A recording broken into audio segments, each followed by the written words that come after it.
It's almost the finish line. Just a little more. Come on, Bolt. We can make it. Yes, we've done it again. So, as you can see, the winner was me, Matilda, along with my horse, the heroic Bolt. This is our third win in a row already. Woohoo! It may only be a small hometown race with a modest prize, but it's still gonna go a long way in supporting my grandparents' farm. Now it's time for this guy to rest. Good boy, Bolt. You did amazing out there. A 16-hand stallion, healthy, glossy coat, and a well-mannered temperament. Geez, the horse dealers even follow me home now? I took a handful of hay, spun around, and hurled it at him. Go away! I don't want your stinking money. Bolt is not for sale. Right at that moment, my grandpa appeared. Matilda, that is no way to speak to our guest of honor. I apologize for my granddaughter's behavior. She's a firecracker at times. Teenagers, you know. Anyway, it's dinner time. Please join us for a home-cooked meal right this way. Huh? Guest of honor? Who could he be? Oh my god. It turns out the man was none other than Mr. Allen, the chairman of Allstellar Inc. Corp., the annual sponsor of my family's farm. I turned beet red and apologized profusely for being so rude to him. No problem, kiddo. I like your spirit. I thought it'd be a good idea to check out the farm I'm sponsoring, and I stumbled upon the racing tournament. Oh boy, you sure can race, can't you, girl? Not many can handle a wet track at that speed. We have our reservations about her skipping school and competing in such dangerous races. But Matilda's insistent that she was a part of this family, so it's her responsibility to help us, her only remaining relatives. Mr. Allen gave me this thoughtful look, then said, How about this? The annual sponsorship for your grandparents' farm stays the same, and on top of that, you can move in with me and have a proper education. Did I hear him right? I gasped. But who will take care of my grandparents? Sweetie, we still have our health. We can run this place just fine. That's right, Maddie. Take your chance. Opportunities like this don't come twice. But what about Bolt? I can't go without him. Bring him along. I have a small horse farm where he can stay. You can help around the stables, and we can call it payment for your school fees, alright? Well, I guess that's settled then. Yay! 1 week later, Mr. Allen sent his driver to pick me up, and the new chapter of my life started from here. Wait. Oh my god. This can't be it!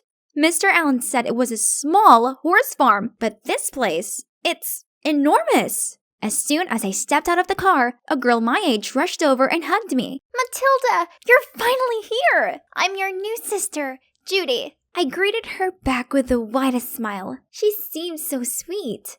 She led me over to the front porch where Mr. Allen and a woman were waiting for me. It must be my new mom, but why was she giving me such a strange look? Before I could even introduce myself, she turned and walked into the house. Maybe she wasn't feeling very well? That evening, I dined on a lavish meal. We chatted lots, and the Allens seemed fascinated by my childhood life at the farm, especially Judy with her 10,000 questions. Sis, so, is it true that you have never seen your parents? Yeah, my father passed away in an accident before I was born, and my mom also left me when I was an infant. On hearing that, Judy gently comforted me while Mr. Allen smiled and said, Now, besides your grandparents, you also have us, your second family. You got a sister, a new dad here, and also your caring mom. Right, darling? Mrs. Allen flinched and dropped her fork. I immediately leaned over to ask, Mom, are you okay? But to my surprise, she just yelled at me. Don't call me that! Feeling flustered, I stared down at my plate. Had I done something wrong? Over the following days, I tried my best to get closer to Mom, but I was always met with coldness in return. One time, seeing Mrs. Allen was resting outside, I brought her an iced coffee. But as soon as she saw me coming over, she placed her hat over her face, pretending to be asleep. On another occasion, I complimented her dress, but she just tutted at me, then walked away. I really wanted her to like me, but it was useless. She clearly detested me. But at least I still have Judy and Dad by my side. Judy tried reassuring me that Mom was a good person and that she just needed a little more time to get to know me better. As for Dad, not only did he send me to a top school, but he also encouraged me to follow my passion. All the afternoons when I got to watch horse racing and bet on the winning horse with Dad were so much fun. And as I watched the horses gallop past, a thought crossed my mind. What if Bolt and I were the one on that track, winning the race and bringing back the huge prize money for my grandparents? I couldn't stop thinking about this. So one time, on the way back home from a race, I asked my dad if I could compete, and he didn't even hesitate to reply. Why not? You do have a talent. How about give it a go? Oh God, this was so exciting! My foster dad was the best, and I couldn't wait to give this my all and make him proud. After that, he immediately got me a personal coach and a dedicated team of trainers and groomers for Bolt. I'd never felt so happy, and Bolt had never looked so good. Everything was great, except that Mrs. Allen still seemed to have an issue with me. Every time I packed for practice, she always frowned and muttered stuff under her breath. Maybe she's irritated about the fact that an adopted child like me was receiving much more than I deserved, or something. But anyway, whether she liked it or not, with my talent, I'll quickly rise to be a brilliant rookie.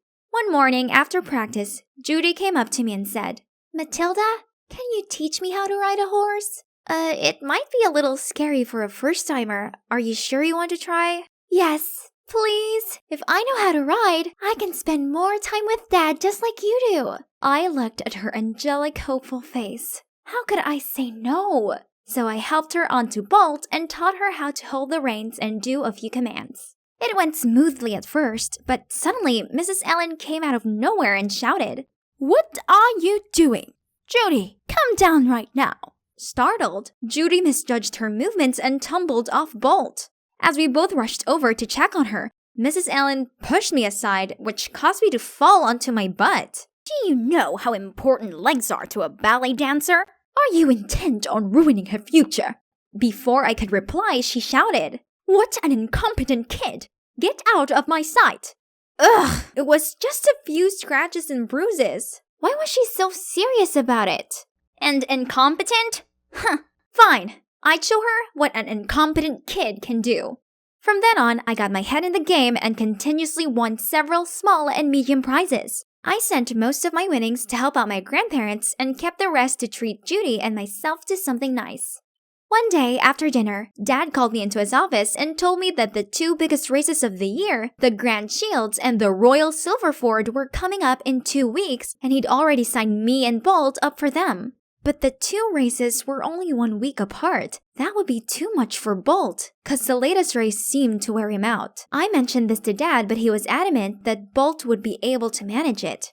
I didn't want to let Dad down, but I didn't want to hurt Bolt either. I needed time to think about it.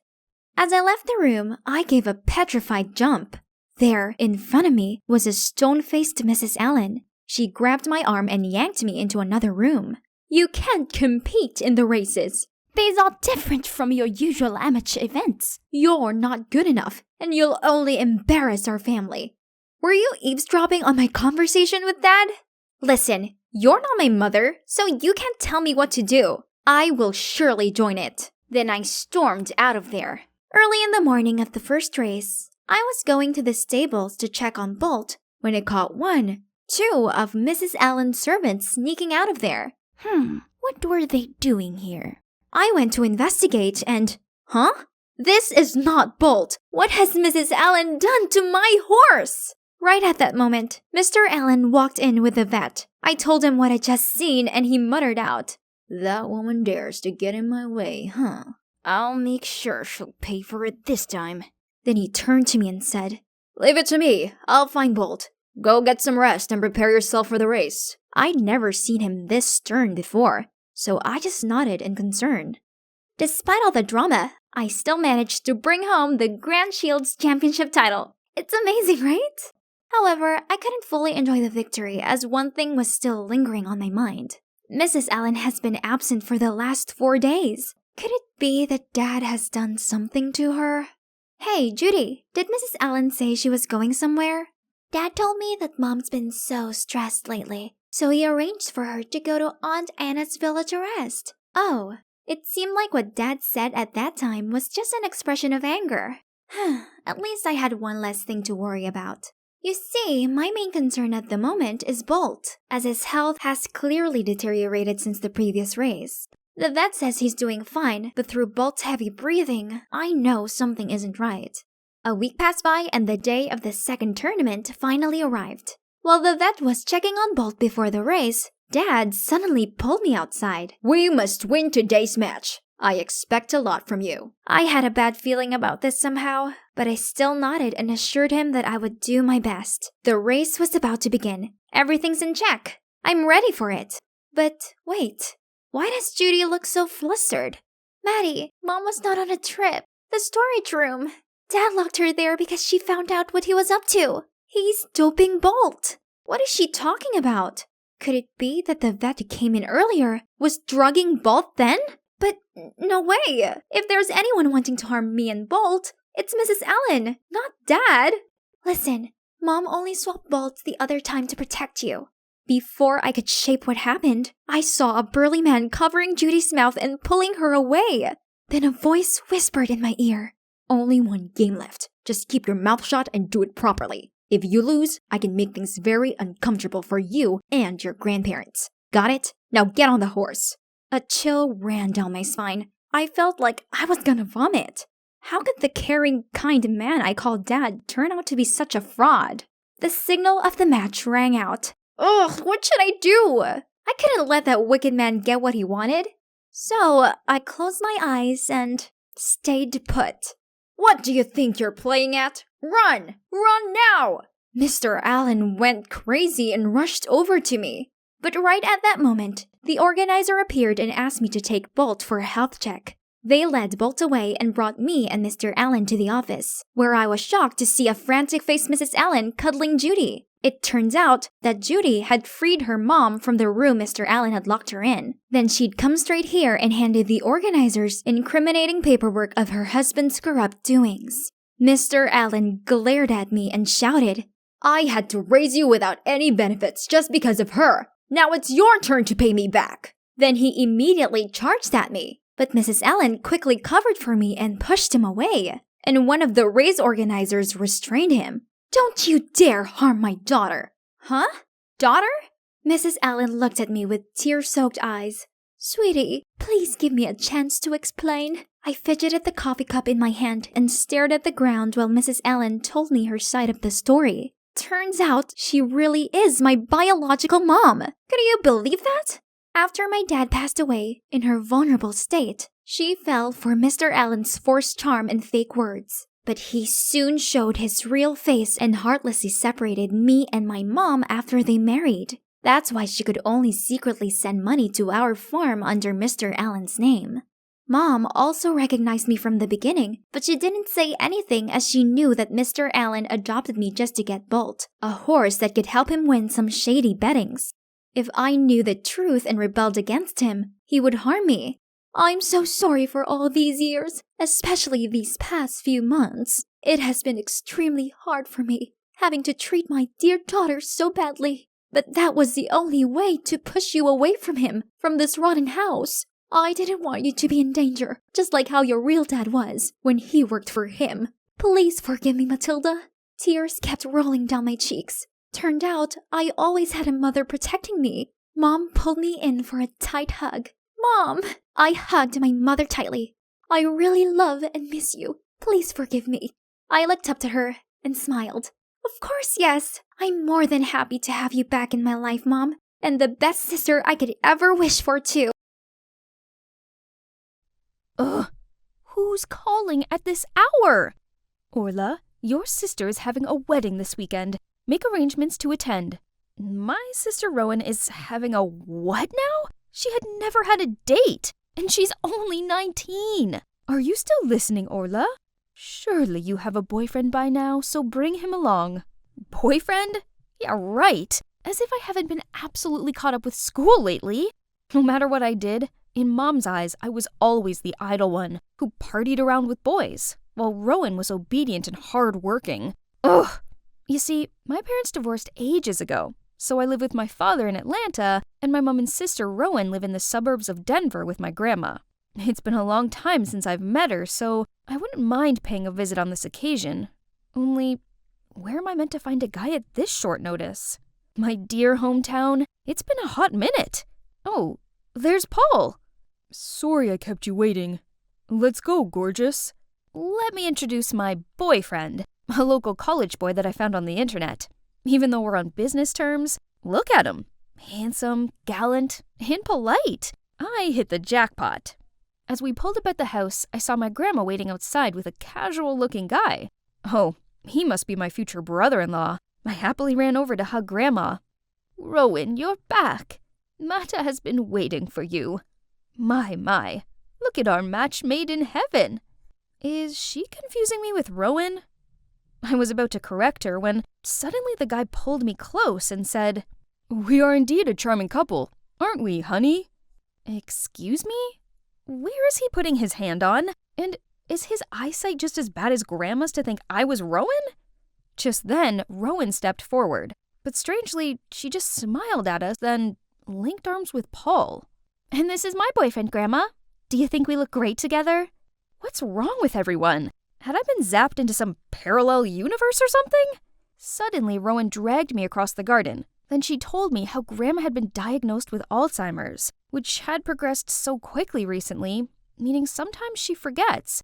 Other times she remembers, muddling everyone and everything. Not wanting to upset or confuse her, my mom and sister decided to act according to Grandma's memories, including this wedding. And of course, that Mata guy is not my sister's real fiancé, just a close classmate. But now she's confusing the two of us. So the lead role in this wedding play is yours now. Grandma's memory was deteriorating. Yeah, that sucks. But was a fake wedding necessary? Also, the thought of pairing up with that rude Mata guy sickened me. No way! Listen to your sister, kid. Everyone is doing it for Grandma. Did he just call me kid? Okay, that's it. This guy needs to know his place. But before I could jump at him, both my parents appeared and started lecturing me. Ugh, whatever. I stood my ground. Faking a marriage is ridiculous. Happy now? Dad's little girl is acting spoiled again. Please, I raised her just fine. And you, if you'd taken care of your mother better, she wouldn't have been this way. Not again. They only see each other once every couple of years, but the bickering always followed almost instantly. What's going on?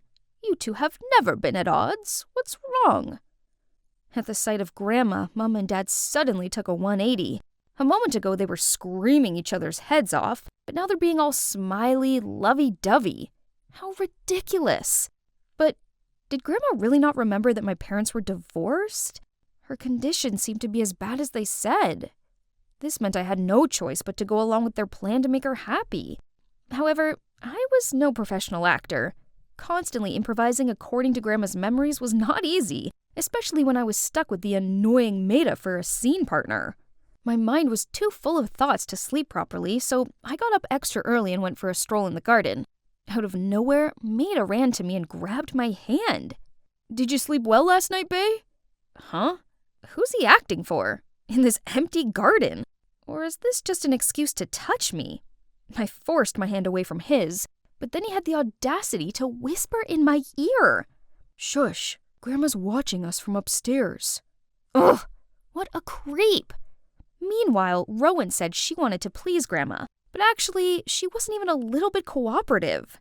At lunch, while I had to squeeze out a smile as Mata spoon-fed me soup, Rowan was being distant toward Paul, her boyfriend. "Paul, my sister also likes being fed." "Right, that's her favorite dish." Paul got the point right away, so he scooped up some soup and gave it to Rowan as Grandma watched expectantly.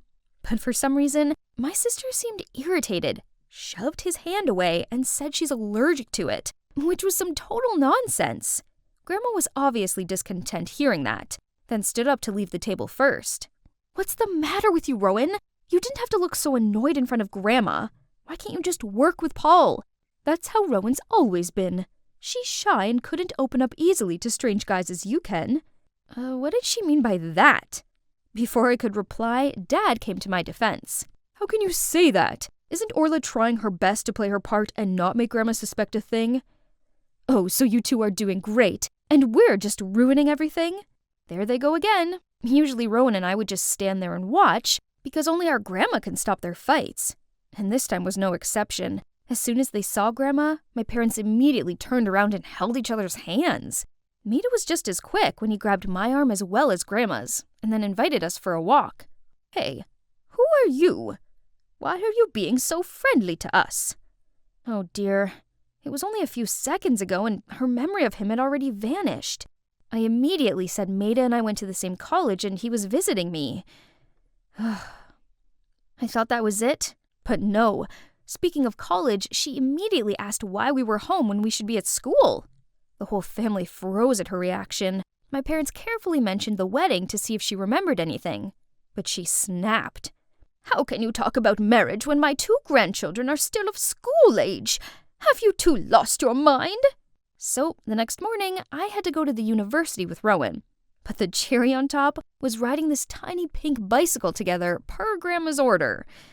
This was embarrassing, but how can we refuse? She only recalled the old memories. So I wandered around here all day waiting for Maida and Rowan to finish their classes. Suddenly, I spotted Paul with some girls. Hey, what are you doing here?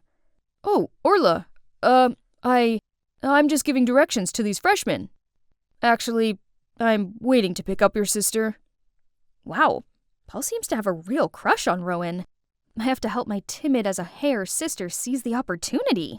I took Paul to the lecture hall just as class was wrapping up, then pushed Rowan towards him, wished them a happy outing, and quickly pulled Maida away to give the couple some space. Finally, I could go home. But just as we reached the college gate, we saw Dad helping Grandma come this way. Seeing my face turn pale, Dad immediately explained that Grandma thought today was my first day of college, so she insisted on coming to pick us up. Jeez, it was bad enough coming here on a tiny pink bike. I drew the line at my dad and Grandma picking me up. I wasn't a preschooler. I was assigned to tidy the football field. It's my turn on duty today. Don't wait for me. Oh, is that so? Take your time. I'll look around for a while. I looked at Maida, hoping he had some idea to get me out of this, but he just grinned and took the broom from me. Come on, let's clean up this place. I was only gonna fake cleaning a bit, but turns out Grandma's the most meticulous supervisor ever. Orla, there's some trash over there. Look closely, honey, there are dry leaves in the corner. Then, you have to wipe these stains with a wet cloth. As soon as she went away, I lay on the field, panting with exhaustion. Aren't you tired? Oh man, I'm already drained out. Can't imagine how bad it's gonna get for me at Grandma's age. Poor her. It's scary how one day we might forget our family. Birth, aging, sickness, death, these are things we can't change. Orla, but one thing we could do is cherishing every moment with our loved ones as these times are special. I was so wrong when initially I considered Maida as an impolite, annoying person. His deep thoughts made me feel comfortable enough to pour my heart out about my family. Why my parents divorced, why I didn't visit Grandma as much as I should have, and all the fights with my sister Rowan. We talked loads, and it felt like we've known each other forever. That night I kept tossing and turning, and couldn't stop thinking about how Maida diligently helped me clean up, about our conversation in the afternoon, and the way he helped me stand up. Oh, what's wrong with me? It's undeniable that this side of him is so attractive. But there's one problem. When we were leaving, he said to me, "See you tomorrow, Rowan." Yes, Rowan. How could he? Was it because all these acts in front of my grandma got him mixed up?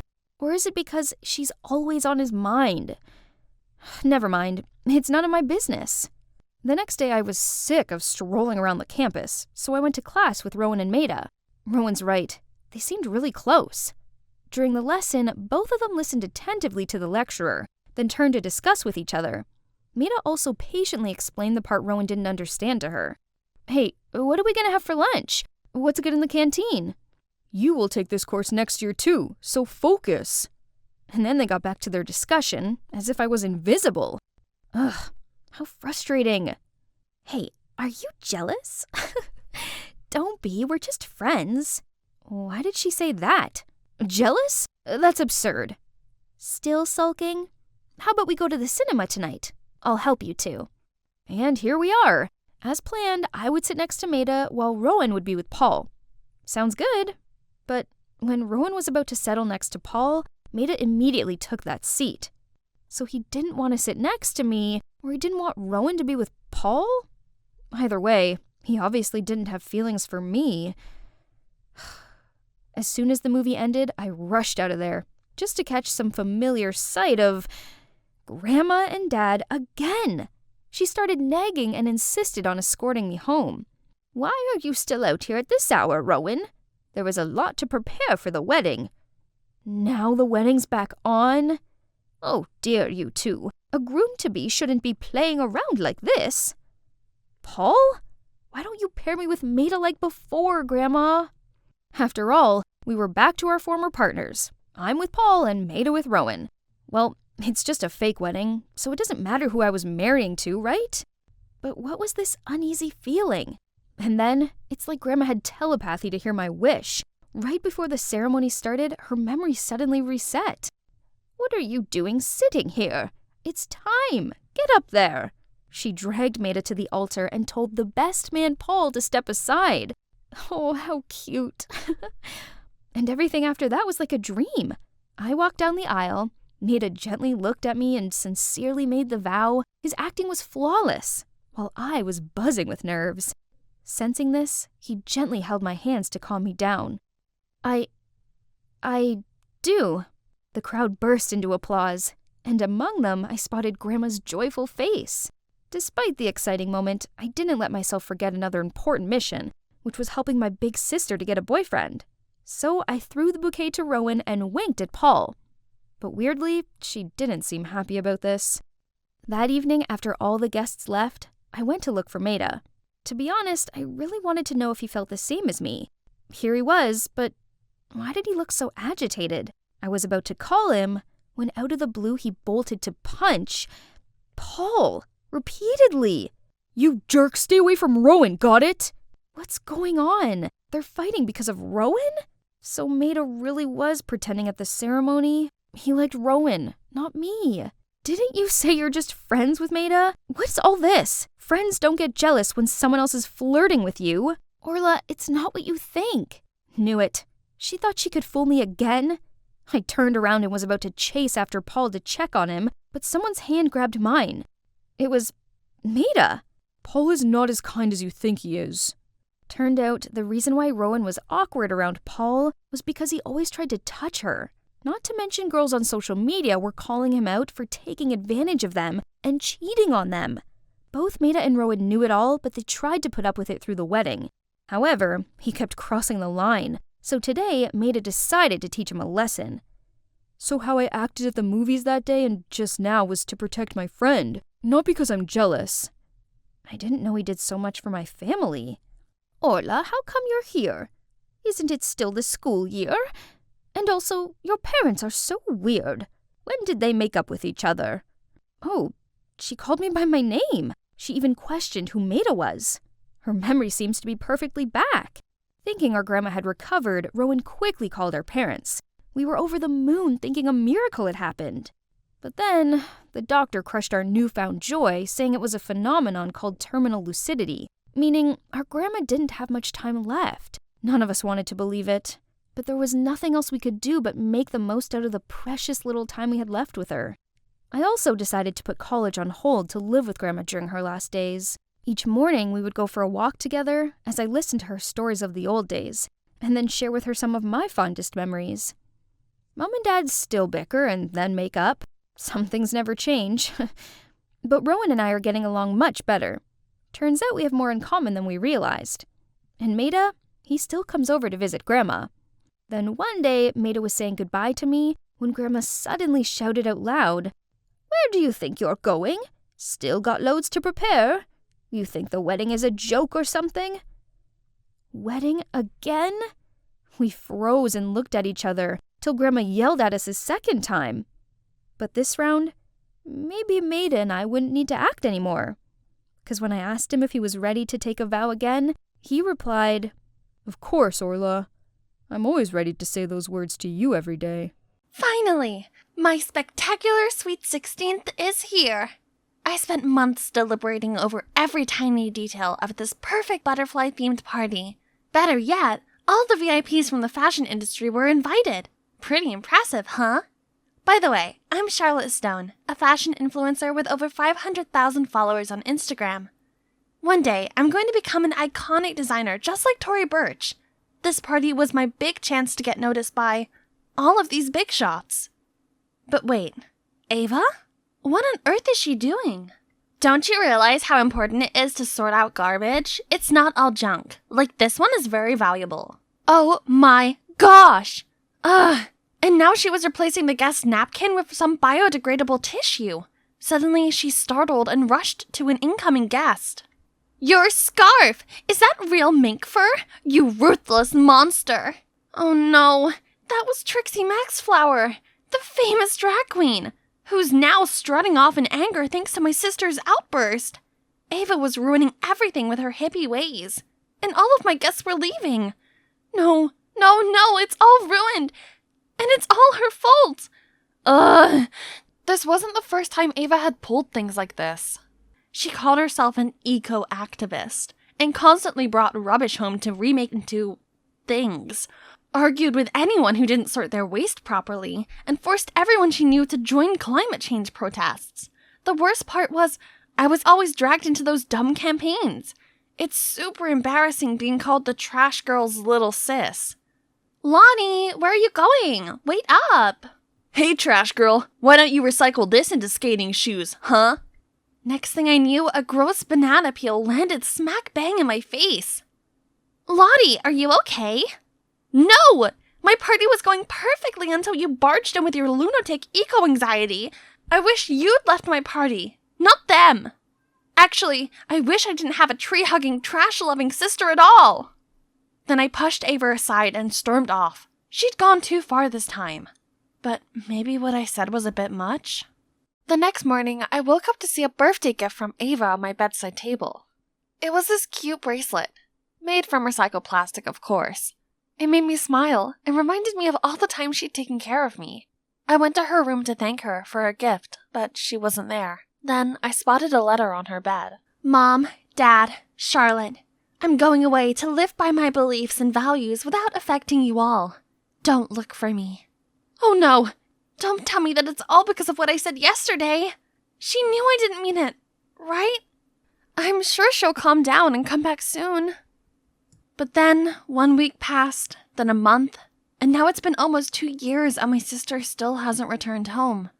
We've looked for her at environmental events, but still had no hint.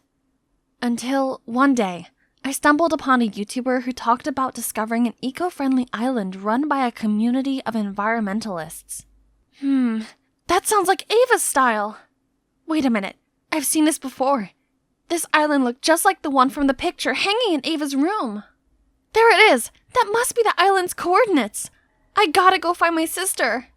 Oh boy, that was a long ride. Now I just need to find a boat that will take me to the island. Let's check the map. Huh? These aren't my stuff! Right at that moment, a woman reached me. Hey, what are you doing with my bag? I quickly apologized and returned her bag, then rushed back to the train to find mine. But I was too late. No phone, no map. What to do now? I asked around, but no one had heard of this eco-island. Hopeless, I slumped onto a bench, when suddenly a man tapped my shoulder and told me that his boat was heading to that island. I followed him to the harbor, but when I saw the boat, I immediately changed my mind and turned to leave, but the man wouldn't let go of my hand. I tried my best to resist as his 2 scary-looking crewmates headed towards us. Oh no, this isn't gonna end well. Let her go! Noah, is this a kidnapping? Should I call the cops? Panicked, the man let go of me, then grumbled and left. I trembled in shock, and it took ages for my heart rate to return to normal. I can't imagine what Ava had to go through out there all this time. Why are you trying so hard to get to the eco-island? It doesn't seem like you're seen. Now that I'd calmed down and looked at this guy properly, ooh, he was cute. And he knew about the island? Turns out he's a former resident and was now taking his sister there. I asked him if he knew anyone named Ava Stone, but he shook his head, saying that most people who came to the island changed their names to start a new life. Okay, so I just have to see for myself if Ava was actually there. However, Noah said he couldn't help, because the island has strict rules concerning newcomers. So I had to lie that I was also an eco-activist to convince them to bring me along. And ha! It worked! My hunch told me that I was now 1 step closer to finding Ava. That evening, Noah set up a tent on the beach and we waited there for a boat that was scheduled to take us to the island in the morning. Seeing Noah take care of Ellie made me miss my sister so much. My selfish stupidity had driven her away, but now I'm going to put things right. I'll definitely find you, Ava. Next day, Noah woke me up so early that even the gulls weren't about. We got on this rickety-looking sailboat without any engine. Hello? Were we going to the island or back to the primeval times? Noah helped sailing the boat while I had to take care of the ropes. This was way harder than it looked. I could barely feel my arm muscles. Best wind ever. Charlotte, you're our lucky charm. But yeah, at least I had this beautiful view to compensate. Suddenly, the rope slipped out of my hand, causing the winch handle to spin and fling my bracelet into the sea. Oh no! Noah tried to stop me, but I was already deep in the water and immediately got swarmed by garbage. There it is. I pushed the trash aside, grabbed the bracelet, and was about to swing back when a fishnet caught my foot. Ah! I'm stuck! While struggling, I saw a dead sea turtle, tangled in plastic bags drifting by. Is it foreshadowing my own fate? Then, I felt a tug on my waist, and suddenly I was rising above the water. Through coughs and splutters for air, I saw Noah. He'd saved me again. How could you be so foolish? You're lucky I reached you in time. No, you're the lucky one who just got yourself a new girlfriend. Me? What's wrong with you? Your actions could have killed yourself and my brother, and all you can think about is flirting? I'm sorry, but that bracelet is really important to me. And I'm serious. What is your type of girl, Noah? Me? Oh, maybe someone mature and brave? Got it. From now on, I'll be more mature then. By the next dawn, I could finally see our destination. But right when I stepped foot on the shore, two men who seemed to be village guards stopped me. You said you were bringing one sister, not two. Who is she? She's with me, Noah said. I tried my best to convince them, but they insisted on following the rule. No outsiders on the island. I didn't want any drama. All I wanted was to find my sister. Hey, the chief is coming! Jeez, what else is happening? I grabbed Noah's hand and hid behind his back. Please don't leave me alone. I won't. With my eyes closed, I heard someone step in and the female voice said, What's all this commotion about? Wait, that voice! I took a peek at the village chief. It's Ava! Ava? Is it really you? Charlotte? I found my sister. I rushed to hug her as tight as I could. I've missed you so much. Oh, little Lottie, how did you get here? I've missed you too. I'm so sorry for what I said. It's okay. I've forgotten about it already. Come, let me show you around. Turns out, the day she left home, she gathered like-minded people to come to this island and save its ecosystem. They built this village and a dike to protect the island from rising sea levels. When Ava asked me about my journey here, I told her all about the struggles I had to go through and how Noah had saved me. You like Noah?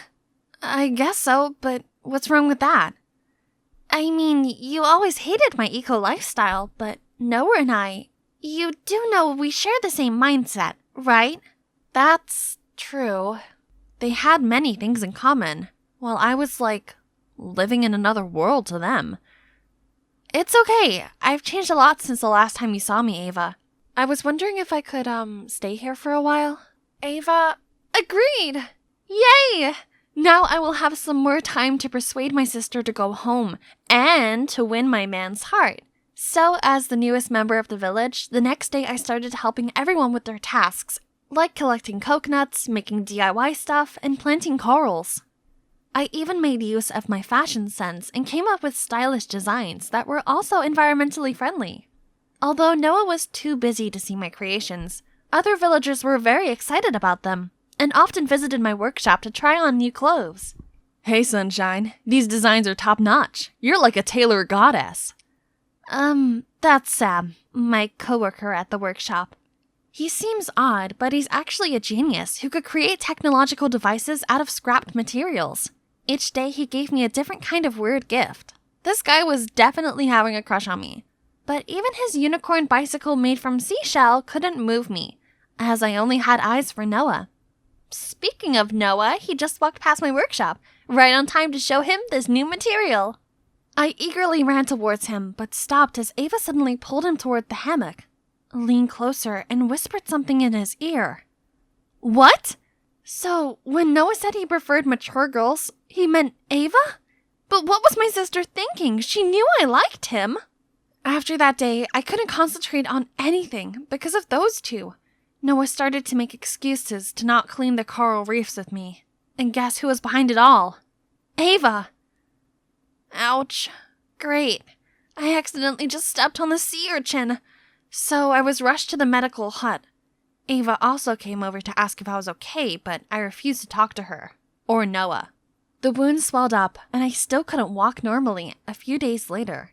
Surprisingly, Ellie started being nice and took care of me, and even went spying on Noah and Ava for me.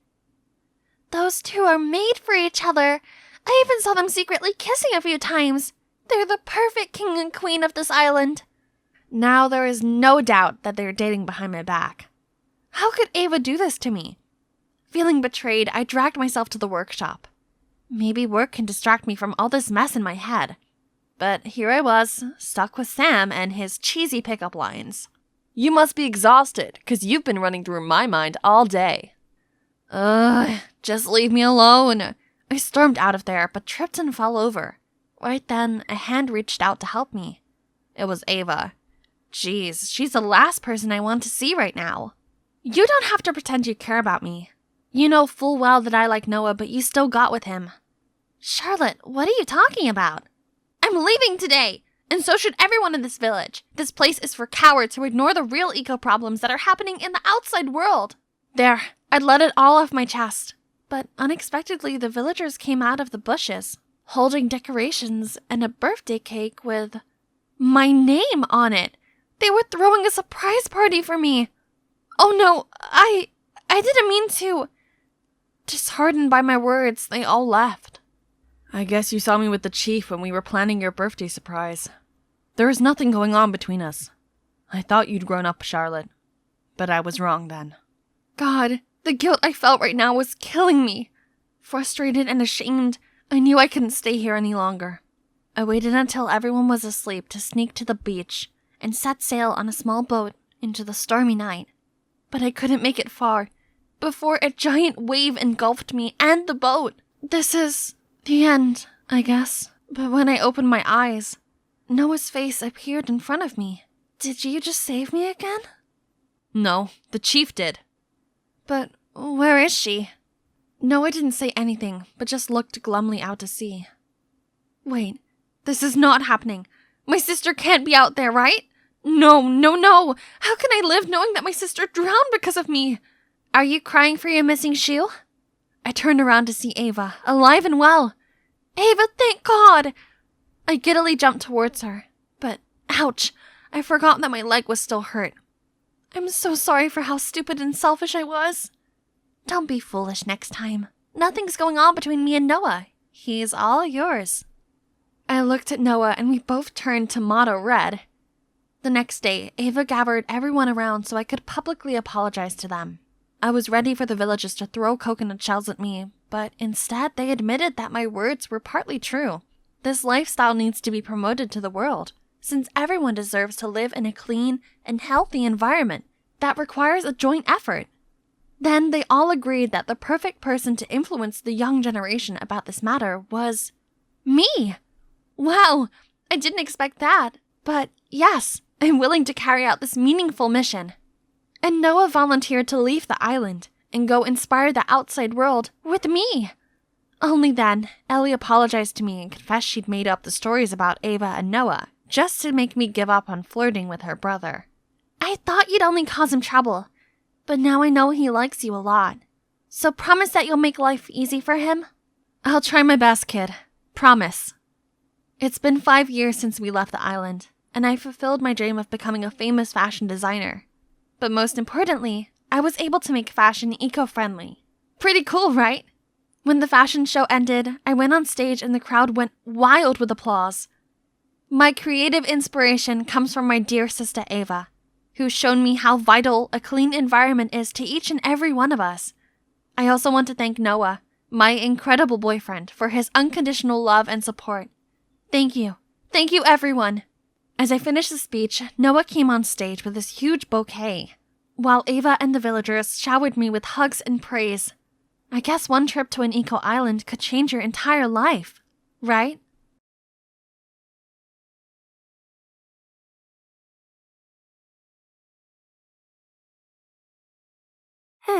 It's been a long time since I was able to enjoy myself at a party. It sure felt good. Now just one thing left to make this night even more perfect. I'm going to make my crush mine. There he is, Jad. OMG. Did he just glance at me? I could feel my heart flutter.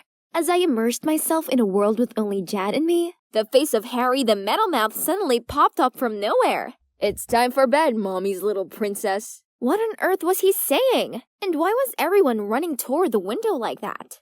I jostled into the crowd and I peeked down. Oh, for heaven's sake! The beyond cringy woman standing there holding the speakerphone was none other than my mom! Janice, it's 10 p.m. You know it's your turn to stay with me tonight. I won't be able to sleep without you. God, is there any way for me to just evaporate right here, right now? This is too embarrassing. But wait, how did she know I was here?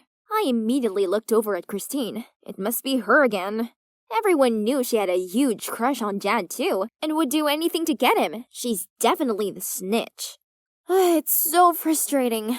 Anyway, let me fill you in on the situation. This crazy woman is my mom, who gave birth to not only me, but also my older sister Patty and my big brother Will. I guess we all turned out all right, but this wasn't down to Mom. She didn't raise us, our nanny Randy did. You see, Mom used to be an actress. She was always busy with her work and her numerous flings, which resulted in each of us three having a different father. Luckily, we had Randy to take care of us, so I never felt like I was missing out on anything. On the contrary, having to see Mom all day is a problem for me. A month ago, Mom suddenly decided to retire and move in with me and my siblings. And who knew that an out-of-date star could be such a childish, clingy nightmare? Ugh! She didn't like being alone, so she insisted Patty and I had to take turns sleeping next to her. Then she forced us to accompany her to the mall and be her luggage gophers and talk to her while she went for the zillionth beauty treatment of the week. One day, after an exhausting day out with Mom, we entered the house to Will rushing over and shouting, "Mom, why did you tamper with my laptop?" It turned out that Will had applied to the Juilliard Institute, one of the most famous art institutes in New York. But Mom went on his laptop and deleted the school's acceptance email, meaning poor Will had missed out on the response deadline. Oh, sweetheart, I didn't mean to. I was trying to send an email to report those scammers on TV, but I must have accidentally deleted your email. That's probably a good thing anyway, son. It would be better to apply for an economics major at the State University, so our family won't have to be apart. Do you know how hard it was to get in there? Ugh, I can't do this right now. I'm done. Dinner with Mom tonight was super awkward. It was just me and her, as Will was simmering in his room, and Patty, well, I don't know where she was. Afterward, I passed by her room and overheard a whimpering sound. I peeked through the gap in the door and saw Will also trying to calm Patty. James is now insisting on breaking up with me. If Mom hadn't come to my company and bragged that her daughter was the manager's girlfriend, the story wouldn't have reached my boss and neither of us would be in this mess. I know, right? Mom never cared about us before, but now she thinks she can just waltz back into our lives and do whatever she wants? I've had enough of this. We're both over 18 now. Let's just move out. Oh, no! No! Look at their determined eyes. I couldn't let this happen. What about me? Please don't go. I'm not 18 yet. Don't leave me alone with Mom. I beg you. Both of them gasped when they saw me. Then after a moment of silence, Will spoke up. Okay, we won't go. But at least we need to get things back to normal. I mean, back to just the three of us and Nanny Randy living in this house. And so, Will suggested we pull a bunch of pranks that would annoy Mom so much she'd end up leaving. But they were all busy with their studies and work, so they left it to me to carry out the pranks. Okay then, I'm ready. You can see how my mom was addicted to cola from the pile of empty cans over there. She often did midnight dashes to the convenience store when she ran out. So, my first plan was to make all the cola she's just bought disappear time after time. Frustrated much? However, she was strangely calm and acted like it's no big deal at all, and even bought a drinking helmet to make sure her Coke was always with her. Attempt failed. Move on to the second plan. Hide the Nintendo Switch. Why, you ask? Every night, Mom made us play on that thing with her, and honestly speaking, she was the worst player ever, but she wouldn't accept it, and kept making us play those boring games with her until she won. Now, no Switch, no troubles, right? Wrong! As having nothing to do, she came up with much more dumb things to ask us to do with her. From teaching her to cook, gardening, and even doing yoga with her. Having Mom around is like caring for a toddler. She needs constant care and attention. It's tiring. I can't bear it anymore. You clearly didn't carry out the tricks properly. You're making the situation even worse, don't you see? Looks like we'll have to get the job done ourselves. Oh yeah? Fine. You guys do better then.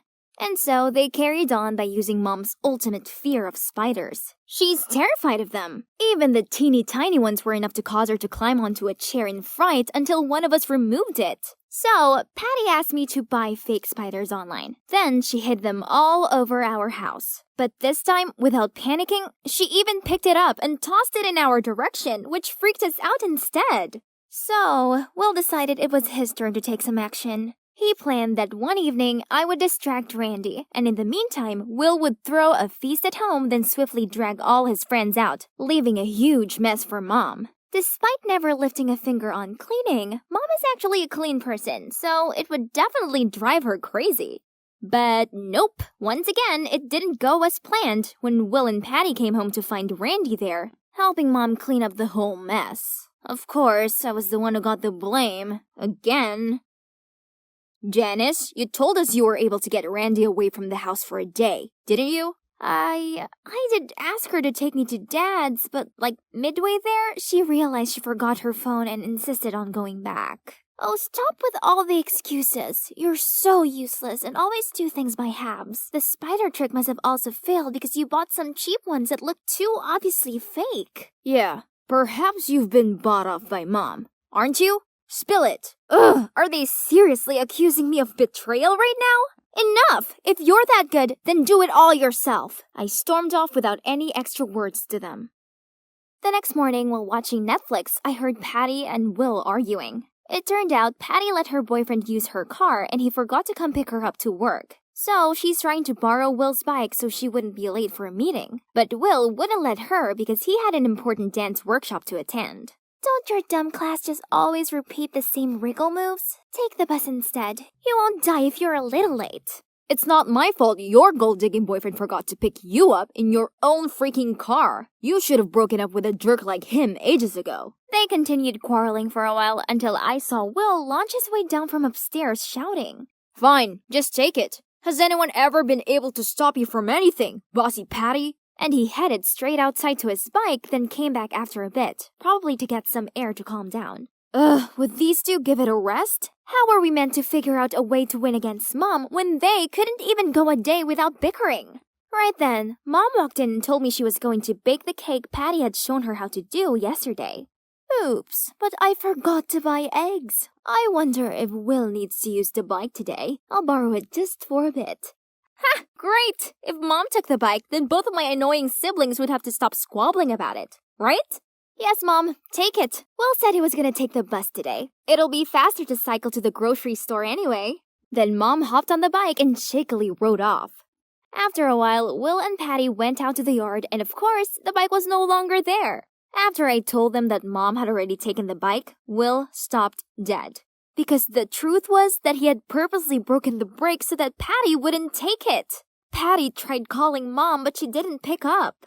Then came a call from Randy. She told us that Mom had crashed the bike and had been hospitalized. Oh no. We rushed there immediately, and fortunately, apart from a ligament sprain, she's fine. It could have been much worse, but that meant she had to wear a bandage for a whole month to stabilize her leg. Ugh, this was all our fault, so now we had no choice but to whimper to Mom's every demand.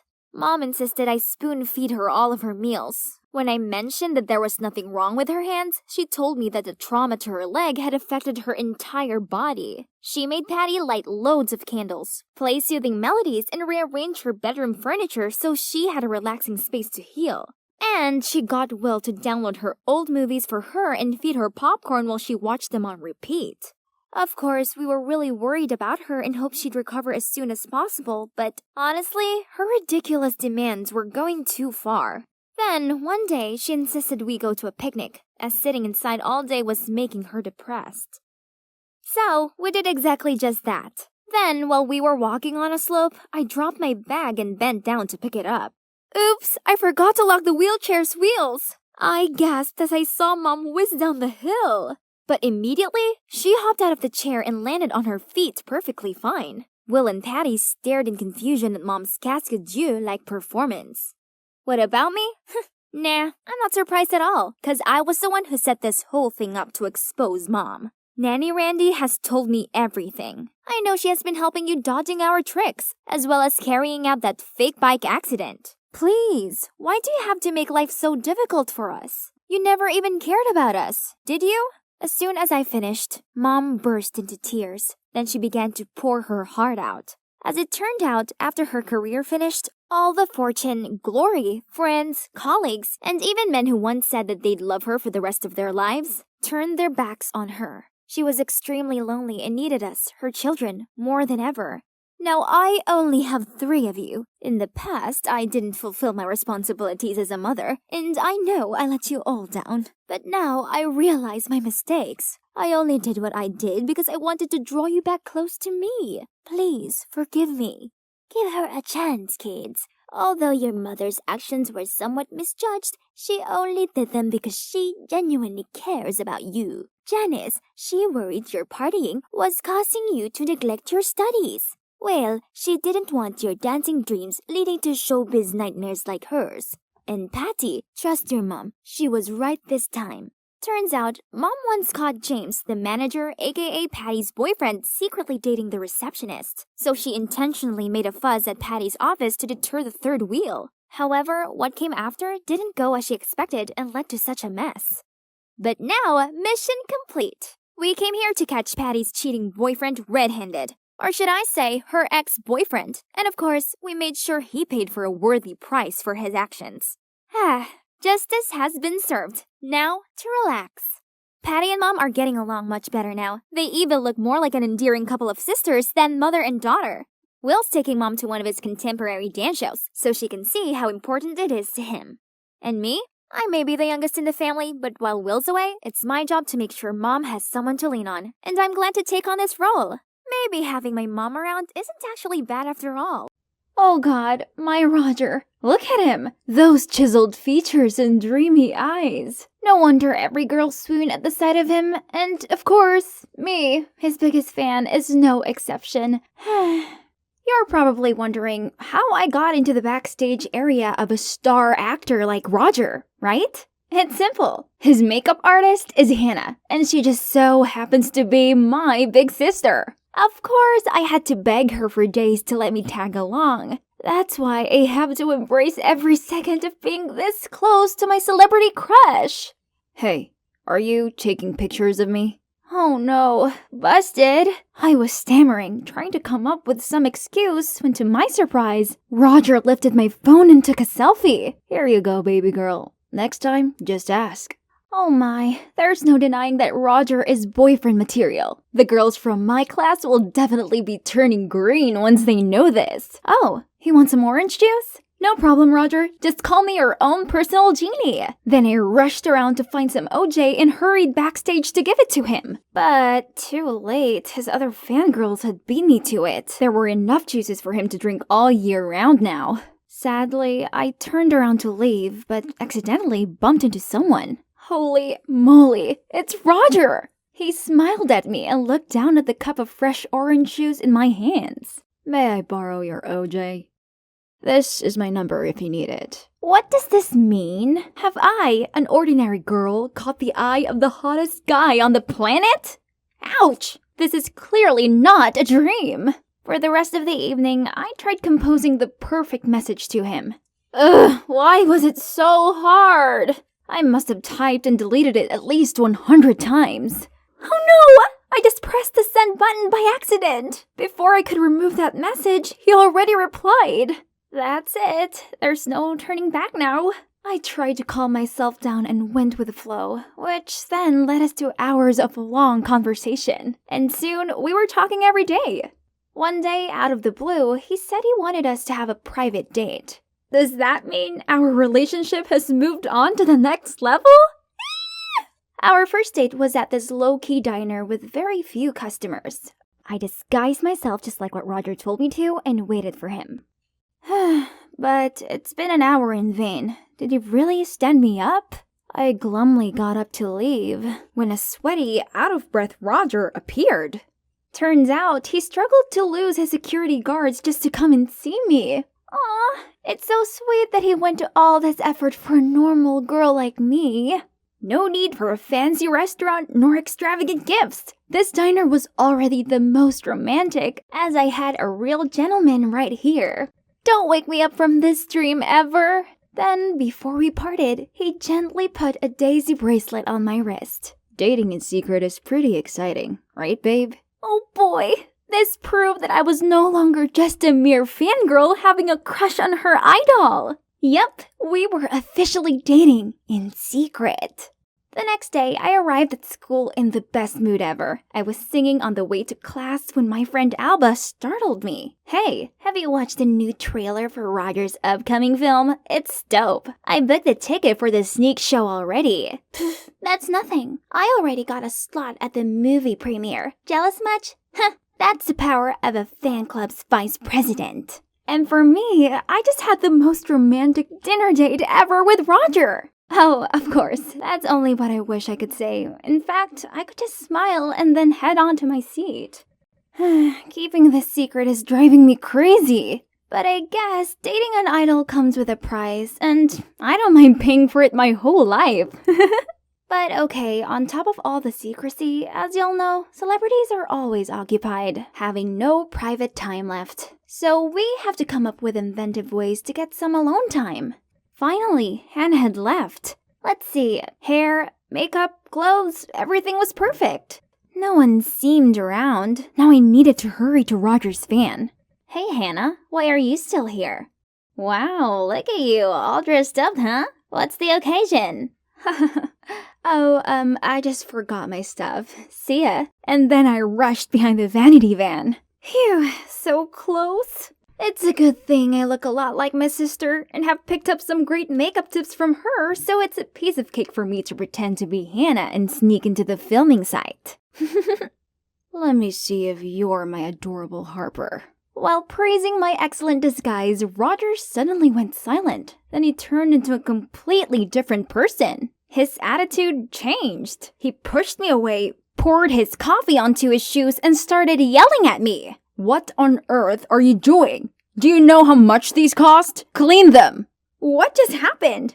I reached my arm out and asked if I'd upset him, but a woman swung my hand away. Take your filthy hand off my son! Oh, it's Roger's mom, Mrs. Walker, the chairwoman of the film production company, known by the entire industry for being a bossy lady who always caused others difficulties. Worse still, the buzzing sound outside also started growing louder. Oh no, I better not cause any trouble here.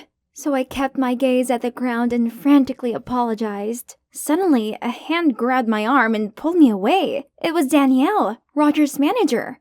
Don't be bothered too much if he acted a little off. It was just too stressed from work. I'm Roger's older sister, by the way. We were super close, so I understand him better than anyone. OMG, I didn't know he had an older sister. But I know about you. Every time he sees you, his eyes fill with happiness. It's kinda obvious. You don't have to say anything. I'll keep your love story a secret. It turned out that Danielle knew everything and didn't say a word because she knew it would embarrass us. After that, she drove me home and we exchanged numbers. Roger wasn't being very responsive, so it was nice having Danielle to talk to, as she was very supportive of our relationship and kept me up to date with the schedule. A whole week has passed since that day with no reply from Roger. Nothing. Not a single phone call. I also texted his new phone number that Danielle gave me, but still zilch. Sometimes I don't know if I really have a boyfriend or not. I just want to experience what other couples have. Stop wasting your time fantasizing about a guy far out of your league. It's so tragic, especially now he has a girlfriend. He's totally betrayed us. What did she just say? Girlfriend? I hurriedly went online and saw a photo of Roger and Jessica, a hot singer, looking cozy backstage. So he was ghosting me to be with her? My heart felt like it was going to burst into flames. I immediately texted Danielle and she replied straight back, complaining that she was also having a headache with Jess's dirty PR tricks to promote her new album. Oh, phew. So it's just a silly rumor. What a relief. Besides, for the past few days, Roger hadn't contacted me at all because he'd been busy filming a new movie in Paris. He would be back soon, and he was gonna hold a small meet and greet downtown. Danielle suggested I should show up and surprise him, and she even cleared up Roger's schedule that day so we could go on a date after the event. Wonderful, Danielle!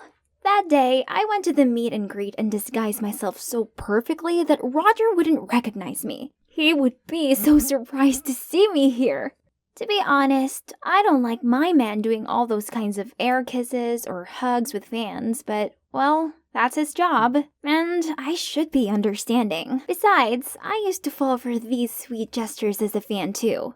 Roger, are any of these dating rumors true? Well, I just thought, I'm better off focusing on my work and you guys. You're my true supporters, unlike all the girls out there who only approach me for fame and money. What does he mean? So he just sees me as one of those cloud-chasing girls out there?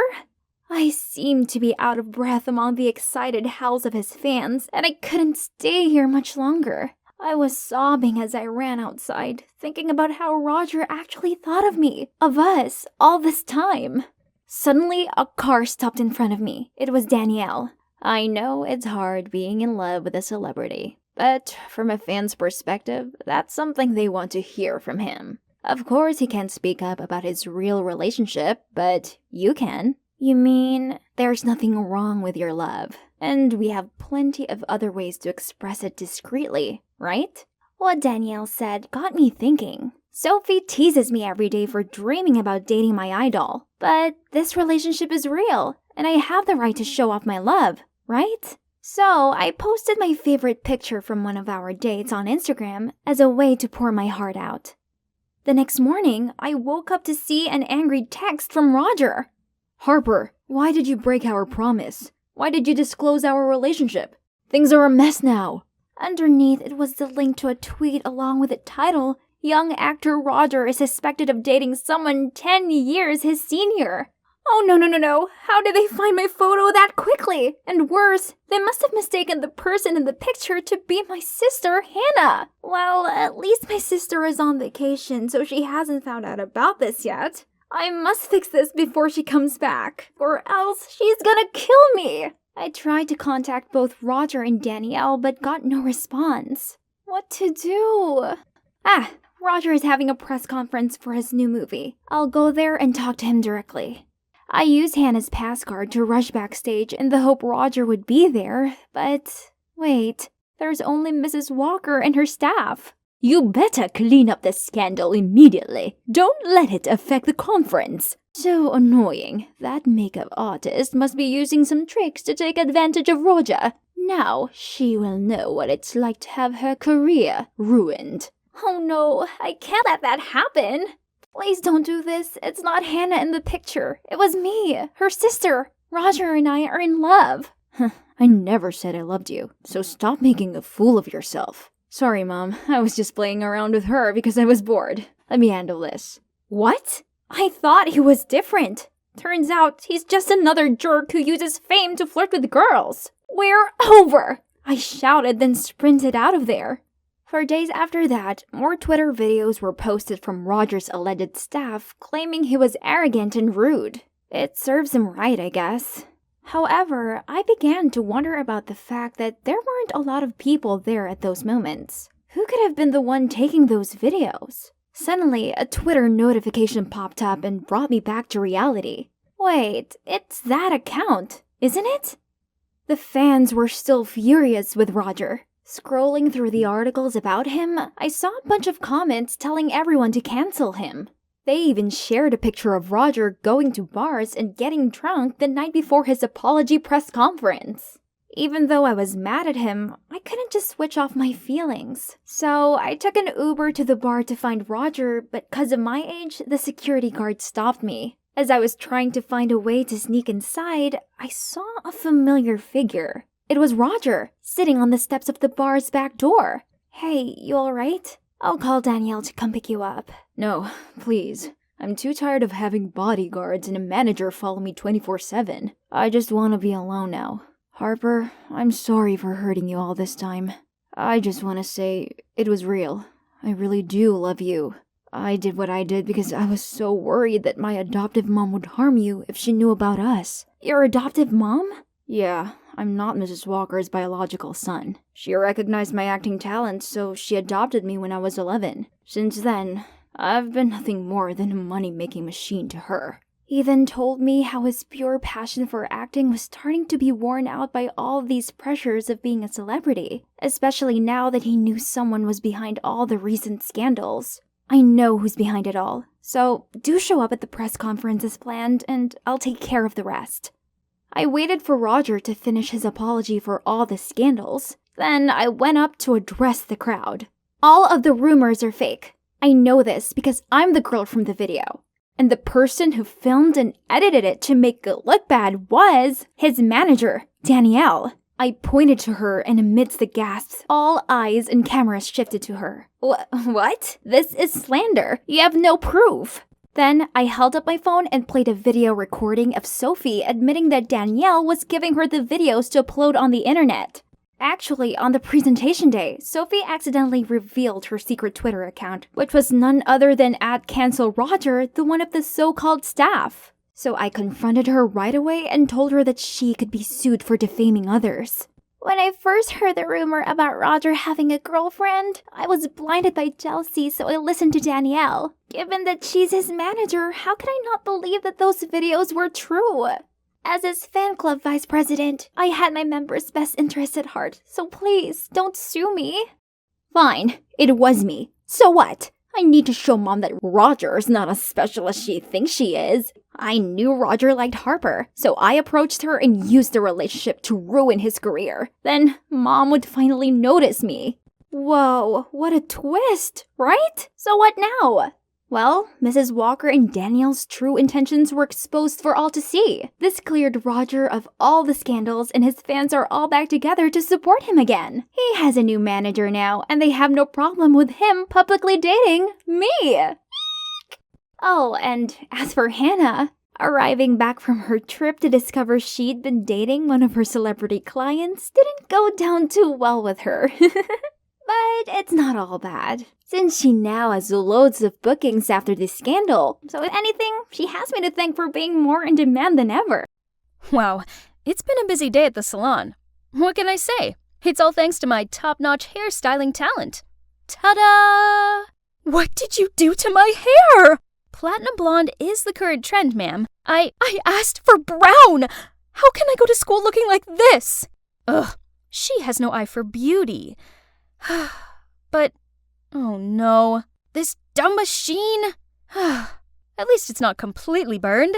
Were you dosing off while cutting my hair? Give us our money back, now! Money? I've only worked here for a week. How am I supposed to pay them back? Ask my parents? No way. I, the beautiful Olivia, had declared in front of them that I hated school and would build my own career through my passion for hairstyling. Not with any of those boring books. So, I left my hometown and got a job at this fancy hair salon in the big city. I would prove to my parents that I could actually earn money with my talent. Ugh! But now my boss was going berserk at me. Oh, dearie me. There's no need to make a fuss over such a measly amount of money. I shall pay for it on her behalf. I turned around and, wow, it was this graceful-looking middle-aged woman. Her outfit, hairstyle, and manners all screamed elegance and luxury. Pretty girl, I can see that you have a keen eye for beauty. The only thing you're missing is an experienced mentor's guidance, and I happen to know someone. I can't believe it! Mr. Fullington, the world's #1 hairstylist, was gonna be my mentor! Of course, it's all thanks to this awesome lady. Oh, wait, Mom. I should call her Mom now, as she's just adopted me.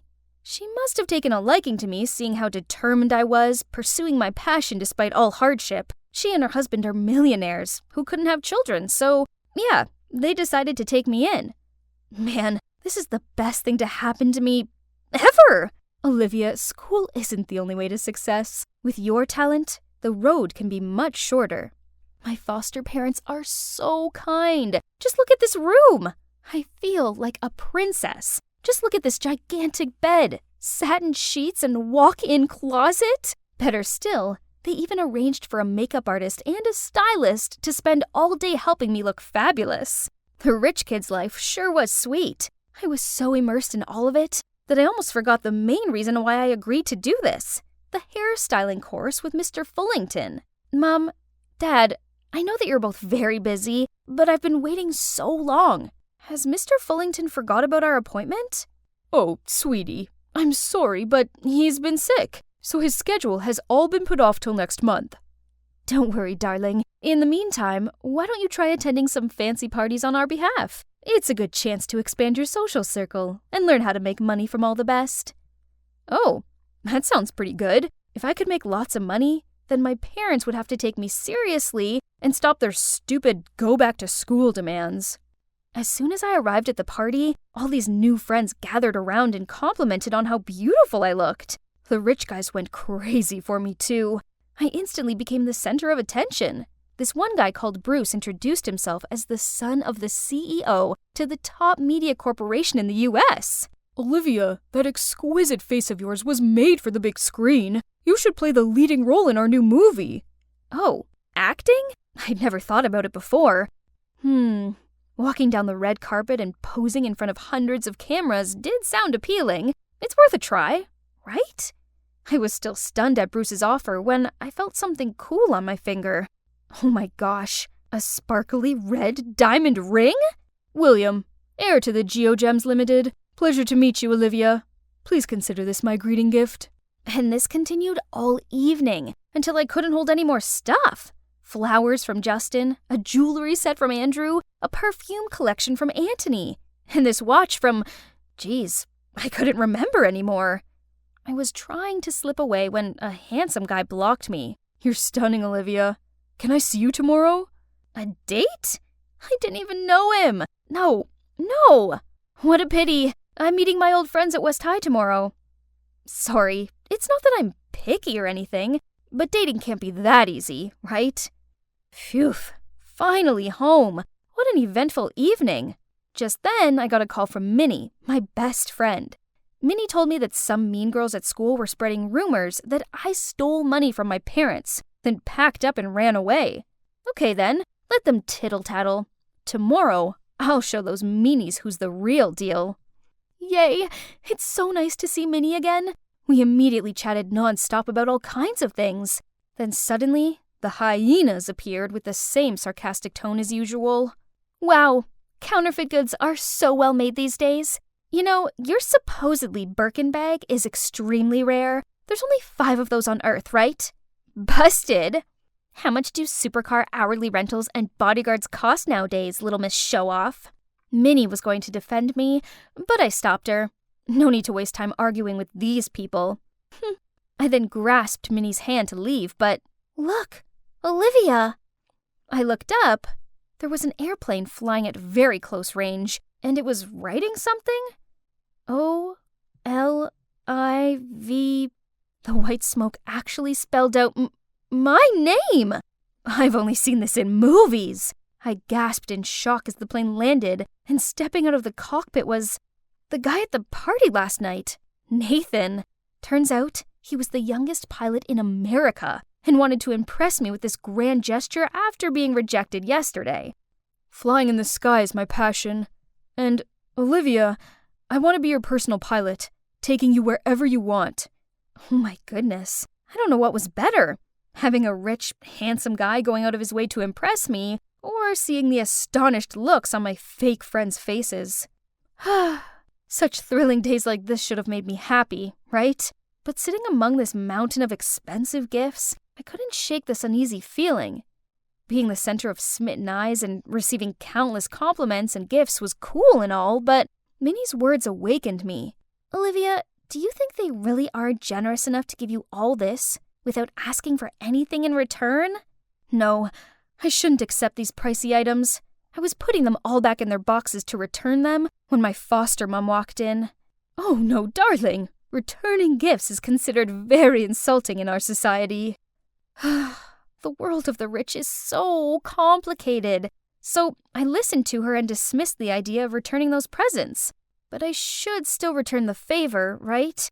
So I agreed to meet some of them. The first person must be the one who impressed me the most, Nathan the pilot. His airplane hangar was where we had our first date. I couldn't find anything bad about Nathan, but we just didn't click.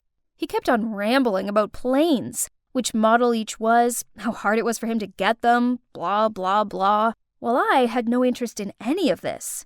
The next guy, William, was even worse. He not only invited me, but also dozens of other beautiful girls. He even gave each girl a gemstone from his collection. A true player, so obviously a skip. Bruce was easier to talk to, but I soon realized that he had a problem. This set of glassware was custom made by the most skillful craftsman in Switzerland. It's yours if you like. Oh, wait, I'll have someone bring them over later. Look at this beautiful painting. Wouldn't it be perfect in your bedroom? But it's too big for you to carry home. I'll send it over later. What about my leading role in the movie you mentioned? I almost forgot. But, Olivia, acting is not as easy as you think. Besides, the entertainment industry is really toxic. Please just be my princess, okay? See? He kept promising me the world and then nothing. What a boastful, stingy liar. I didn't like any of these guys, so I must return their expensive gifts. But as soon as I carried the boxes out of the room, my foster mom stopped me. My silly Olivia, why are you so concerned about this? To them, these things are merely a drop in the ocean. But if you feel uncomfortable, I'll keep them out of sight for you. Giving them back will bring shame to our family. And you don't want that, do you? All right, that seemed like the best solution. My foster parents had been so nice to me. I shouldn't cause them any trouble. But a few days later, I discovered that they had secretly used my phone to ask Bruce for more presents. He thought I was angry, so he promised me a huge surprise tomorrow. It's weird. Why did they do that? They're as rich as Bruce's family, aren't they? I asked them why, and turned out my foster parents just wanted to test Bruce, as he seemed to be the most persistent in pursuing me, but had not shown his sincerity.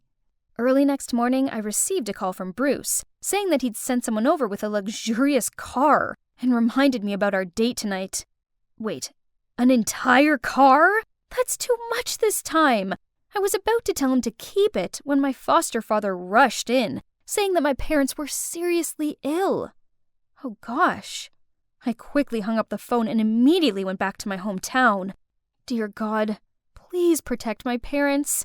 Surprisingly, my mom opened the door looking perfectly fine, and there was Dad as healthy as can be, watching TV. Thank goodness. My foster dad must have made a mistake. It's been a while since I was home, so I decided to stay the night. And as we were having some family time, I got another call from Bruce. Oh no, I forgot to cancel our date, and now he's at the mansion waiting for me. The problem was, Bruce couldn't find his sports car anywhere, and kept on making a fuss about it. I tried calling my foster parents to resolve this, but I couldn't contact them the whole evening. The morning after, I returned to the mansion to find strangers going in and out. What are you all doing? Hi, we're moving in. Great to meet you, neighbor. It's such a catch to find a good place like this up for rent at reasonable prices, right in the local newspaper. Am I right? For rent? No. What on earth is going on? I rushed into my foster parents' bedroom, but it was empty. Even the gifts they said they'd keep for me were all gone. They left without a trace, as if they were running away. What? Did your partners in crime leave you? Now don't you dare deny it, you fraud! What did he say? Partners in crime? Fraud? I tried explaining to him how I wanted to return all the gifts I received, but he wouldn't believe me. He threatened to call the cops if he didn't get his car back. Oh no, no way that's gonna happen. All I could do was beg Bruce to give me some time. This is the home of our town's famous sheriff. He's the only person who could help me, but all I got was, "I'm sorry, but I'm retired. You're gonna have to ask someone else." What to do now? I was freaking out when, out of nowhere, "No need for my dad. This is a piece of cake. I can give you a hand."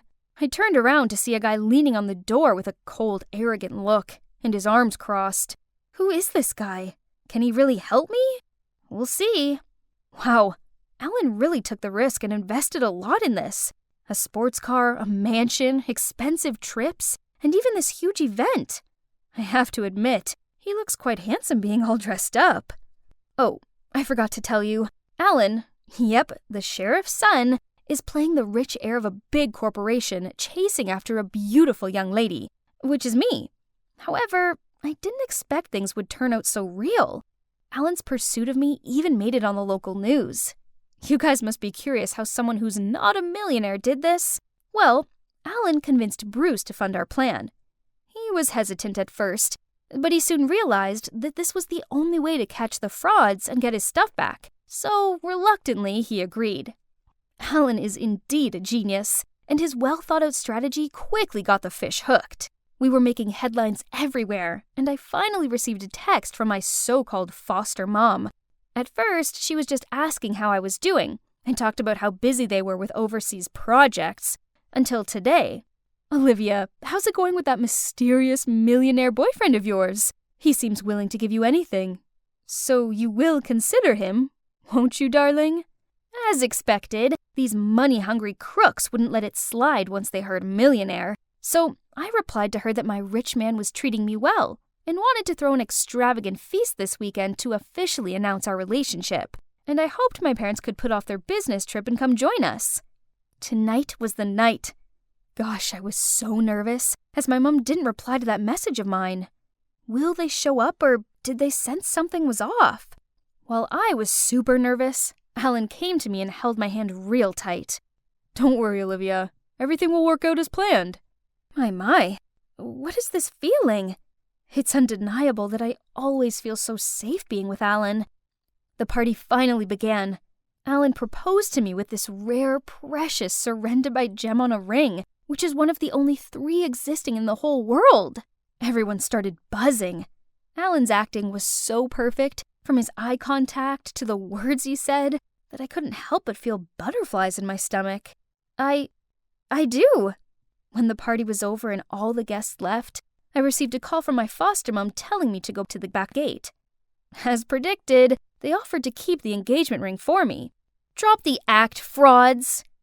The 2 were still processing what was happening when the cops barged in and arrested them. It worked!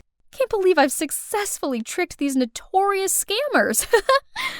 "What about my car? My Bugatti? Where is it?" Oh, I almost forgot the main sponsor for this perfect plan. Without him, we definitely couldn't pull this off. Our stingy millionaire Bruce Dillon. I bet there hasn't been a single day gone by that he didn't think about his missing gifts, huh? That reminds me. This sparkling, precious ring, too.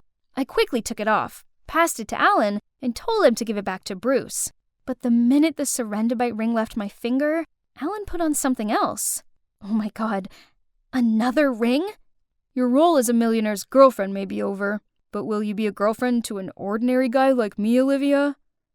Yes! 1,000,000 times yes! After all this mess, I now realize that I've still got a lot of learning to do. So I've decided to listen to my parents and finish school.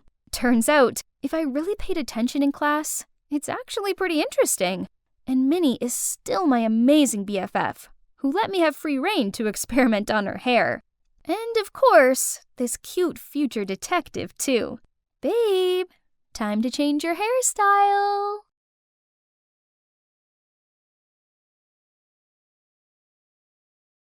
This view of the Alps is magnificent. Wow, I've never felt this free before. Huh? Hang on. Are those? meowing sounds that I'm hearing? I followed the sounds to the raging river nearby, and there, stuck on a rock in the middle of it, was a terrified cat. Oh no, poor baby. I've got to help it. I quickly grabbed onto the nearby tree, then leaned out towards the rock with an opened umbrella on the other hand for the cat to jump onto. The cat hesitated for a bit before making the leap. But it's heavier than I expected. I lost my balance and tumbled into the river. I grabbed the cat just in time, but the strong current made it impossible to float. In a panic, I screamed for help, but the waves lapped over me and gulps of water filled my mouth. And just like that, I felt my surroundings darken. Ugh, what was this wet, scratchy thing rubbing on my face? I opened my eyes to see that cat sitting on me. Thank goodness it was okay. But where am I? This seemed like some kind of rustic cottage house. Suddenly, a man walked into the room with a food tray. Who are you? Relax. I'm the one who jumped into the river to rescue you both. Turns out he happened to pass by the river while we were swallowed by the current, and he didn't hesitate to jump in to save us, then brought us back to his home. Oh, thank you for everything. Sure. Here, eat up. So, how come you and Topaz fell into the waterway? Who? Oh, you mean the cat? How come you know his name? It says it right here. See? I'm guessing this is not your cat then? I told him how I accidentally found Topaz, so its family must live around here somewhere.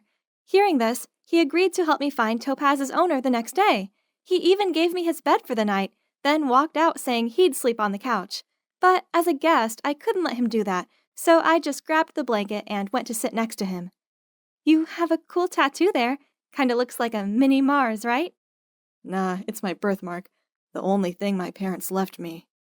Hans then told me that he grew up not having a clue who his parents were or why they abandoned him. At 18, he moved out of his foster home and came here to become an herbalist. I felt so bad for him, and in a way, I could relate. Being alone is difficult, but having both mom and dad won't guarantee your happiness. I was born into a well-off family with both of my parents, but the thing was, they only got together due to an arranged marriage, and they have resented each other ever since. My house always felt so cold and empty, and I hated staying there. So, as soon as I graduated high school, I took a gap year to travel the world. Actually, Switzerland is my first stop. Gotta say, it's nice to have someone to talk to like this. I guess Hans felt the same way by this look he gave me. He seemed very touched. The next morning, we took Topaz to the town to ask around. Turned out, today was their annual festival, so a horde of people crammed along the street to celebrate and watch the parade. Hans held my hand so I didn't get lost, but somehow the crowd still pulled me away and I ended up stuck among these sweaty people. Suddenly, a hand grabbed mine and led me out of there. Phew, thank God, I couldn't breathe in there. And you know what? A super handsome, stylish guy was standing in front of me. Are you okay? That's when I noticed the tail of my shirt was ripped. Freaked out, I tried to cover it up, so he took out a silk scarf and tied it around my waist. For a second there, I froze to the spot, so amazed by his thoughtfulness. Just at that moment, my phone buzzed with a call from Hans. He told me to meet him at the fountain. Slight problem? I had no idea where that was. Well, lucky me, this gallant guy offered to take me there. We talked along the way, and I found out his name's Willard. He lives in a nearby town and was here for the festival. I told him I came to find the owner of the lost cat I'd found. Then, when I showed him the picture of Topaz, he couldn't hide his shock. Are you sure this is the cat you found? I nodded. He stayed silent for a while, then said, I might know its owner, but I gotta go now. Bring the cat to meet me there. Faye, it was nice meeting you. Then he bowed down to kiss the back of my hand before he left.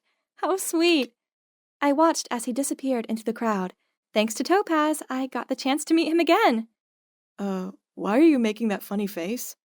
I told him about my encounter with Willard and convinced him to come with me to the address on the handkerchief. He seemed skeptical at first, but then gave in. I mean, other than this, we had no clue. It was worth a shot, right? The next day, we went to the place Willard told us. But, seriously? Is this right? Why were there a line of people all holding near-on identical cats to Topaz? They even had the same collar as him. What is going on? I walked over to ask an old man sitting on a bench. He told me the millionaire lady who lives here had lost her dearest cat, Topaz. People said his name was on the top of her inheritance list, and she promised to greatly reward anyone who safely returned him, so these frauds were trying to deceive the owner by bringing some Topaz look-alike here. But Madame Primrose is no fool. Huh? Madame Primrose? The iconic designer and president of Wisteria Fashion Corp? That's right. Oh my God! I immediately dragged Hans to stand in the line. You see, my childhood dream was to become a fashion designer, and, of course, the one I admired the most was none other than Madame Primrose! Ah! One of the reasons I came to Switzerland was to find her and hopefully become her apprentice. And now look, what are the odds? Finally, it was our turn, but... I'm gonna have to stop you right there. All right, everyone, listen up. Madame Primrose won't accept any topazes from now on, as she's tired of your deceit. So, disperse. What? We didn't just wait half a day here for nothing. Fine, I'll find another way to get in. We then walked around the mansion and found its side gate. Then, just when we were climbing over it, a maid caught us. But she didn't make a fuss out of it. Instead, she seemed a bit flirty towards Hans. Ooh, I had an idea. There's our chance. You go and charm her. He seemed confused at first, but then got the point. Hey, I think you're really cute. Hans then tried his best at flirting, and as soon as she swooned, I asked her to help us return Topaz to his owner. The maid hesitated at first, but when we said that we didn't need to be repaid or anything, she agreed to let us in. We quickly split up to find Madame Primrose. I wandered the maze-like hallways. Then I suddenly bumped into someone. Mind your way! Wait, I don't know you. What are you doing here? She's my new friend. Is there a problem? I'm sorry, young master. It was Willard. He came to rescue me again. Great to see you again, young Master Willard. You live here? Why didn't you call me when you arrived? Did you bring the cat? Where is it? Give it to me right now. Willard, calm down. Topaz is safe. I just found out his owner is Madame Primrose and... I'm her grandson. Just give the cat to me now. His agitated behavior didn't seem right. I took a few steps back from him, refused to do what he said, then ran. You don't understand. Just at that moment, Hans and Madame Primrose appeared. There you are. Are you okay? He worriedly asked. But boy, all I could see right now was Madame Primrose. She approached me, held my hand, and repeatedly thanked me for risking my life to rescue Topaz. This was amazing, but why did Willard just leave without saying anything? Madame Primrose invited us to stay for dinner that evening. Joining us were Willard and his mom, Agneta. Madame then told me how much Topaz meant to her. 20 years ago, she lost her son, Mr. Alvarez, to a car accident. Then a year later, her grandson Leroy disappeared. Her grief was almost unbearable, but then she was gifted a cat, Topaz, and thanks to him, she began to heal. I tried comforting her by saying she still had Willard, her other amazing grandson with an excellent fashion sense inherited from his grandma. But to my surprise, Madame Primrose said Willard isn't her real grandson, since Agneta is actually Mr. Alvarez's second wife and was a stepmom to the missing grandson Leroy, and Willard was her son with her ex-husband. I could see Willard and his mom were feeling so uncomfortable. Willard must have felt so hurt as Madame Primrose never even thought of him as a family member. Then my train of thought was interrupted by Hans. Ugh, why didn't he just tell me to pass him the salt instead of sticking his right arm to my face like this? Suddenly, Agneta gave him a mortified look and spilled wine all over the table. Mom, are you okay? She didn't reply, but just left. I could tell it was because she saw Hans's birthmark. What could this be? Has she no manners? She must be unwell. I'll go check on her. So I followed her to the garden gazebo. That's where I heard her talking to someone on the phone. You had one simple job. Take that pampered Moggy miles away. Well, guess what? It came back. I gasped in shock, and right then, a hand covered my mouth. Shh! Be quiet. Oh, but it gets worse. The stupid cat brought Leroy, the missing grandson, home. That's right. I saw that Mars birthmark with my own eyes. If Primrose finds out about this, we're done. You hear me? Wait, so Leroy, Madame Primrose's only grandchild is actually Hans.